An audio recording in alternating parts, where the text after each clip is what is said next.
Good morning, goddammit. Piss and Vinegar Day 222. Chest day. Still training one arm at a time. It is what it is until I heal up. It's just how it is. Body dysmorphia. So we're talking about body dysmorphia at the moment, or I am. I went over how body dysmorphia can be helped by good clothing. I went over how body dysmorphia can be helped significantly by learning how to fight. The next thing I want to talk about now is getting lean. This is sort of an underrated one for body dysmorphia. You think that getting lean would actually make it worse, but I think in most cases it makes it better for a lot of different reasons. The first one is if you're not big enough, if you don't have enough muscle, then if you're not lean enough, then you can't see that muscle. Like muscle contours fat, but if you're 18% body fat with an inadequate amount of muscle mass, then that fluffier look's gonna look like shit. People always talk about with, I think Alex from Alpha Destiny or whatever the fuck was talking about how bear mode was the thing. Like if naturals can't be big and lean at the same time, which is bullshit. But that used to be the thing. Like go bear mode and just get like kind of a bit fluffier and bigger. That's very cool, and that can work if you have enough muscles. Like right now, I'm basically what we call in bear mode because I'm in maintenance until I get over my recovery of my injury. Once I recover my injury, though, I'm going to start probably going towards leaner until I bulk. But bear mode's cool if you have the muscular size, but if you don't have enough muscle to contour that level of fluffiness, then you're going to look like shit, which will only exacerbate your body dysmorphia. So if you're ectomorphic and you have, just not enough muscle and too much fat, then bear mode don't work. You have to be lean first. And then you have, bone structure. So again, like if you're more mesomorphic and you have wide shoulders, wide clavicles, big rib cage, good bone structure for bodybuilding, then yeah, you can get away with a bit more fat. But if you don't, then no, like you have to be leaner to show that V-taper. If you don't have wide shoulders and you have too much stomach fat, then you're not going to have much of a contrast from shoulder and back width to waist, like I don't, because I just don't have wide shoulders. So in order for me to have a V-taper, I have to be lean enough, otherwise I don't have it. Fat deposits is another one. Some people have shitty fat deposits, right? I have shitty fat deposits. This video is very strikes home with me. That's why I'm making it, because I have a lot of these things going on. The only thing I do have nowadays that allows me to be a bit softer and still look okay is the fact I have a lot of muscle mass nowadays. But back 3 or 4 years ago, I couldn't. I just had to be leaner to look anything remotely good. But even then, I don't have a good bone structure. I have shit fat deposits, which is this kind of, the next one is if you, just kind of have sort of bitch tits like I do. Like I at a certain body fat percentage, I just start growing boobs basically, which is partially because I don't have much pec size. I can be pretty fucking high in body fat percentage and have good arms because my arms stay pretty lean and my arms are genetically, probably more gifted than anything else on my body. So I can be a bit fatter and maintain my veins and shit. But with my chest, it's like 17, 18% body fat, like bitch tits. And 4 years ago, it was even worse. The more muscle I get, the better I get with this. But fat deposits, some people at certain body fat percentages, like 18, 19, 20% body fat, they start getting horrible fat deposits, specifically in their lower stomach and hip region, which for some, it deposits a little bit more evenly. But in your case, it might be fucked because you're ectomorphic, in which case, you gotta be leaner. Otherwise, you just look like shit, even if you have a bunch of muscle. So that will fuck with your body dysmorphia. Vascularity is another one. If you're super vascular, you will look way bigger even if you're not big, right? Like a good example of this, one of my clients, bit of a genetic freak. He has great insertions, which is the next one I was going to go over. But he has awesome insertions, but he's got really veiny arms because he's just very lean. And we measured his arms. His arms are 13 and a half inches. Average man arm, actually. My arm, or my right arm at least, is 17 inches. My left is 13 and a half, which is the same size. But my left arm looks nothing like his normal arms, right? My left arm's atrophied.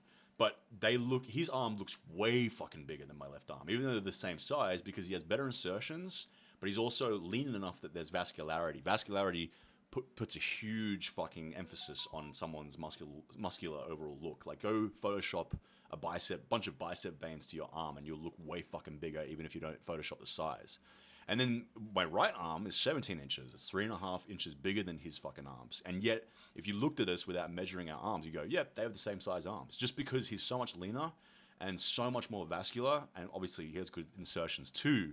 But just those two things alone, the vascularity and the leanness, makes him look basically the same size, even though I'm fundamentally way bigger in the arms. So that's another thing. Vascularity just gives you that illusion of looking more jacked, because vascularity comes with, more androgen, activity, bigger, just generally bigger muscles and leaner, arms, etc. So, being vascular helps too massively. If you've got no arms and veins on your arms, then you're not going to look very jacked, even if they're big and muscular. And then insertions, obviously, like if you don't have good insertions, you can't get away with as much body fat. If you have some fucking sick fuck off insertions, like a Ronnie Coleman or a fucking, whoever, some insane bodybuilder with just perfect insertions, then yeah, you can hold more muscle, you can hold more fat and still look good, because those great insertions contour that fat to still look like you lift weights. But if you don't have those insertions, like me, I'm the king of shit insertions, then yeah, you can't be, you just got to be leaner. And then when you get lean enough, you don't even look like you're having bad insertions anyway. It's just that you need to be lean enough to see that anatomy.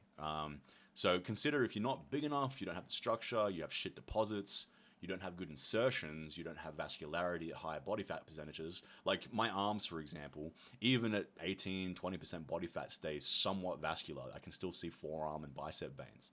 But the rest of me looks like a fucking hot mess, just warm milk. So it depends on the body part too. But in general, if you don't have veins at a certain body fat, then don't get to that body fat. Get leaner. Getting lean can help with all those things I just mentioned. And then also, other things like facial aesthetics. Obviously, that has nothing really to do with your body dysmorphia in your physique. But by proxy, if you get lean enough and you start seeing your jawline and you get hollow cheeks and you got nice cheekbones and stuff like that, that can help with body dysmorphia a little bit. Like personally, I really don't give too many shits about my facial aesthetics.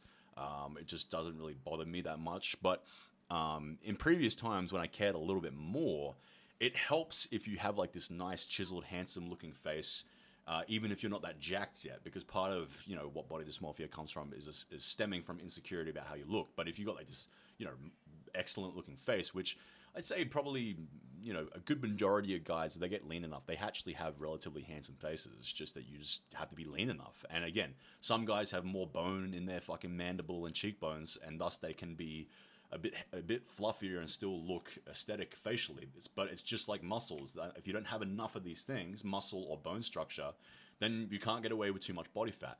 So basically, the key to this video is be honest with yourself. Do you have these things going for you? And if you don't, well, then you have to be leaner to look good. Simple as. And the only one that you can really fix is how much muscle size you have. Can't change your insertions, your bone structures, your fat deposits that much, although I'll get into that one at the end of the video. But the thing you can fix is how big you are. And eventually, one day, once you get big enough, you can hold a bit more body fat, and that's great. Like right now, I'm probably 17, 18% body fat. Like I'm a bit chunkier because of the maintenance I'm going through until my arms healed up. 4 or 5 years ago, when I was 18% body fat, I looked like shit. I couldn't hold that much weight and look okay. Now I sort of can because I've got more muscle mass. But, it just depends on your experience level too. And if you're too fat, your body dysmorphia will go through the fucking roof. But it's also certain muscles too, right? Like at a certain body fat, you lose your abs. And abs are really important. If you don't have abs, which I don't, by the way, you lose a certain aesthetic. Abs are really underrated. Like people sort of used to overrate them. Now they underrate them. But they're very important. They tie your physique together. If you don't have abs, you don't look as jacked. It's just that simple.